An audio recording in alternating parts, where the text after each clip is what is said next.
ከዚሁ ከበልግ እርሻ ጋር በተያያዘ እንግዲህ እርሻ በአጠቃላይ ሲነሳ ከአየር ትንበያ መረጃ ጋርም በአንድም በሌላም መንገድ ይያዛል። ስለዚህ ይህንኑ መሰረት በማድረግ ነው እንግዲህ የኢቲቪ አጀንዳ ዜናችን እንግዳ የጋበዝ ነው። እንግዳችን የብሔራዊ ሜትሮሎጂ ኢንስቲትዩት ምክትል ዋና ዲሬክተር የሆኑት ዶክተር አሳምነው ተሾመ ናቸው። ከእሳቸው ጋር ቆይታ አድርጋለሁ። ዶክተር አሳምነው እንኳን ደህና መጡ። እንኳን ደህና ቆይ። ሰላም ለጊዜዎት አመሰግናለሁ። እስኪ በመጀመሪያ የቀጣዮችን የበልግ ወራት በተመለከተ የአየር ትንበያው ምንድን ነው የሚነግረን ከሚለው ሀሳብ እንነሳ። አመሰግናለሁ ተመስገን። በሜትሮሎጂ ወቅቶች አከፋፈል መሰረት በሀገራችን 3 ወቅቶች አሉ። ክረምት፣ በጋና በልግ የሚባሉ ወቅቶች እያንዳንዳቸው አራት ወራት ያላቸው ናቸው ማለት ነው። ስለሆነም አሁን የምንገኝበት ወቅት የበልግ ወቅት ነው ማለት ነው። በልግ ደግሞ ከየካቲት እስከ ግንቦት ያሉትን ወራት የሚያጠቃልል ሆኖ በተለይም በደቡብ አጋማሽ የሀገራችን አካባቢዎች ዋነኛ የዝናብ ወቅታቸው ነው ማለት ነው። ከአመታዊ የዝናብ መጠኑም እስከ 55 በመቶ የሚደርስ የዝናብ መጠንና ስርጭት የሚስተዋለው ለሀገራችን ሶማሌ ክልል ደቡባዊ ክፍል፣ ለደቡብ ኦሮሚያ ዞኖች፣ ለሲዳማ፣ ለደቡብ ኢትዮጵያና ለደቡብ ምዕራብ የሀገራችን አካባቢዎች በበልግ ወቅት ነው ማለት ነው። በተጨማሪም በልግ ለደቡብና ምስራቅ ትግራይ ዞኖች፣ ለምስራቅ አማራ ዞኖች፣ ለአፋር ክልል፣ ለመካከለኛውና ለምስራቅ የሀገራችን አካባቢዎች እንደ ሁለተኛ የዝናብ ወቅታቸው ተደርጎ ይወሰዳል ማለት ነው። ስለሆነም የኢትዮጵያ ሜትሮሎጂ ኢንስቲትዩት እነዚህን ወቅቶች መሰረት በማድረግ ወቅቶች ከመጀመራቸው አንድ ወር ቀደም ብሎ በእያንዳንዱ ወቅት ስለሚኖረው የዝናብ መጠንና ስርጭት እንደዚሁ ደግሞ የሚኖረው የዝናብ መጠንና ስርጭት በግብርና፣ በውሃ፣ በጤናና በአካባቢ ጥበቃው ላይ ምን አይነት አዎንታዊና አሉታዊ ተጽዕኖ ሊያሳድር ይችላል የሚለውን ትንበያዎችና ምክረ ሀሳቦችን በማዘጋጀት ትንበያዎችን ይሰጣል ማለት ነው።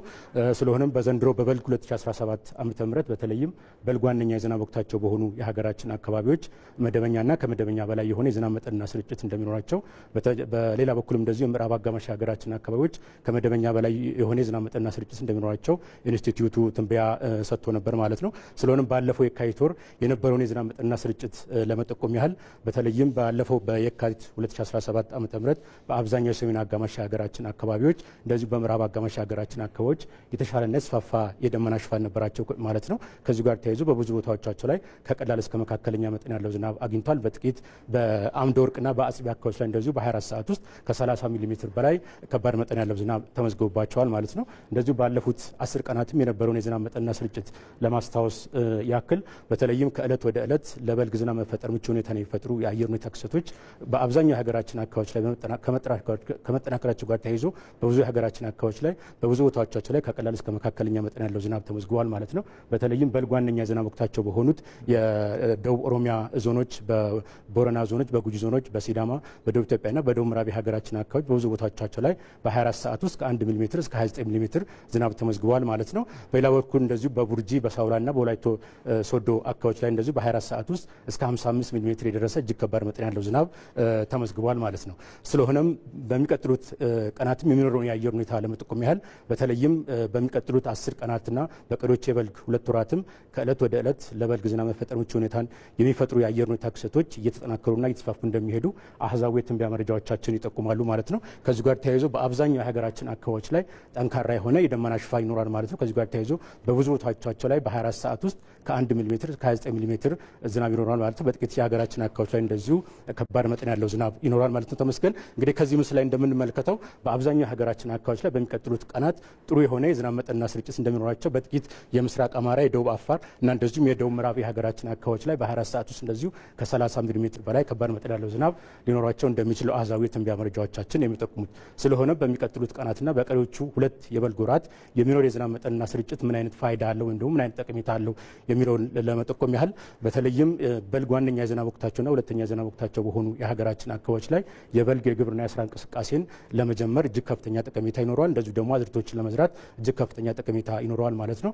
በሌላ በኩል ደግሞ በሀገራችን በሚገኙ የተለያዩ ተፋሶች ውሃ የመያዝ አቅማቸው እንዲሻሻል ከፍተኛ ጠቀሜታ ይኖረዋል። የተለያዩ የአካባቢ ጥበቃ ስራዎችን ለማከናወን በመስኖ ታግዘው ለሚከናወኑ የተለያዩ የግብርና የስራ እንቅስቃሴዎችን ለማከናወን የሚኖረው የዝናብ መጠንና ስርጭት እጅግ ከፍተኛ ጠቀሜታ ይኖረዋል ማለት ነው። እንግዲህ ተመስገን ቅድም ለመጠቆም እንደሞከልኩ ከባለፈው የካቲት ጀምሮ በተለያዩ የሀገራችን አካባቢዎች ላይ በ24 ሰዓት ውስጥ ከ30 ሚሊ ሜትር በላይ ከባድ መጠን ያለው ዝናብ ሲስተዋል ነበር ማለት ነው። እንግዲህ በሚቀጥሉት ሳምንታትም እንደዚሁ ነው። በቀሪው የበልግ 2 ወራትም እንደዚሁ ከባድ መጠን ያለው ዝናብ በተለይም በደቡብ አፋር፣ በምስራቅ አማራና በደቡብ ምዕራብ የሀገራችን አካባቢዎች ላይ ሊኖር እንደሚችል ነው ማለት ስለሆነም እነዚህ ተደጋጋሚነት ያላቸው ከባድ መጠን ያለው ዝናብ በሚኖርበት ወቅት ተጽዕኖዎች የጎርፍ ተጋላጭ በሆኑ የሀገራችን አካባቢዎች ላይ ቅጽበታዊ ጎርፍ የመፈጠር ድር ሊኖር ይችላል ማለት ነው። እንደዚሁም የበልግ ዝናብ ከጊዜ ወደ ጊዜ ከዚህ ከአየር ጠባይ መዋዠቅና መለወጥ ጋር ተያይዞ እየቀነሰ እየተዳከመ የሚመጣበት ሁኔታ ነው ያለው ማለት ነው። ስለሆነ በጥቂት የሀገራችን ሶማሌ ክልል ደቡባዊ ክፍል የእርጥበት እጥረት ወይም ደግሞ የዝናብ እጥረት ሊኖር ይችላል ማለት ነው። እንደዚሁ ደግሞ በምዕራብና በደቡብ ምዕራብ የሀገራችን አካባቢዎች ላይ አሁን የሚስተዋለው የዝናብ ሁኔታ እንደዚሁ ደግሞ የሚኖረው የቀኑ ከፍተኛ የሙቀት መጠን ጋር ተዳምሮ ለወባ ትንኝ የሚኖረው የአየር ሁኔታ ለወባ ትንኝ መፈጠርና መፈልፈል ምቹ ሁኔታን ሊፈጥር ይችላል ማለት ነው። ስለሆነም እነዚህን መጠነኛ የሆኑ አሉታዊ ተጽዕኖዎች ለመቀነስ እዚህ ጋር የተዘረዘሩት ነገሮችን በማድረግ መቀነስ ይቻላል ማለት ነው። በተለይም የውሃ እጥረት በሚኖርባቸው የሀገራችን አካባቢዎች በተለይም በሀገራችን ሶማሌ ክልል ጥቂት አካባቢዎችና በደቡብ ኦሮሚያ አካባቢዎች ውሃን የማሰባሰብ ስራዎች መስራት ያስፈልጋል ማለት ነው። በተለይም በውሃና ኤነርጂ ሚኒስቴር እየተዋወቀ ያለው በስፋት እየተዋወቀ ያለው ይሄ ግድቤን በደጄ የሚል ከጣሪያ ላይ የውሃ የማሰባሰብ ስራዎችን በአግባቡ በማከናወን ሊደርስ የሚችለውን ተጽዕኖ መቀነስ ይቻላል ማለት ነው። እንደዚሁም የጎርፍ ተጋላጭ በሆኑ በከተሞች አካባቢ ያሉትን ቦዮችን ከወዲሁ የማጽዳትና የመንከባከብ ስራዎች ያስፈልጋሉ ማለት ነው። እንደዚሁ በምዕራብና በደቡብ ምዕራብ የሀገራችን አካባቢዎች ለወባ መራባት ምቹ ሁኔታ የሚፈጥሩ አካባቢዎችን በአግባቡ ማጽዳት ያስፈልጋል ማለት ነው። እንግዲህ በአጠቃላይ ተመስገን የኢትዮጵያ ሜትሮሎጂ ኢንስቲትዩት በየዕለቱ ደግሞ የሚሆነው የአየር ሁኔታ ክስተት በቅርበት በመከታተል ለኢትዮጵያ ብሮድካስቲንግ ኮርፖሬሽን እንደዚሁ ደግሞ ለተመልካዮቻችንም የሚያደርስ ይሆናል ማለት ነው። አጭር ጥያቄ ላንሳ። እስካሁን ያለውን ከትንበያው ከተረዳነው የዝናብ መጠንና ስርጭት ተነስቶ የበልግ እርሻውን አስተማማኝ ለማድረግ ምን ያህል ጥሩ ነው ብሎ መናገር ይቻላል ከትንበያው በመነሳት? አመሰግናለሁ ተመስገን። እንግዲህ ቅድም ለማለት እንደመርኩት ከባለፈው የካቲት ወር ጀምሮ በተለያዩ የሀገራችን አካባቢዎች ላይ ከቀላል እስከ መካከለኛ መጠን ያለው ዝናብ እየተስተዋለ ይገኛል ማለት ነው።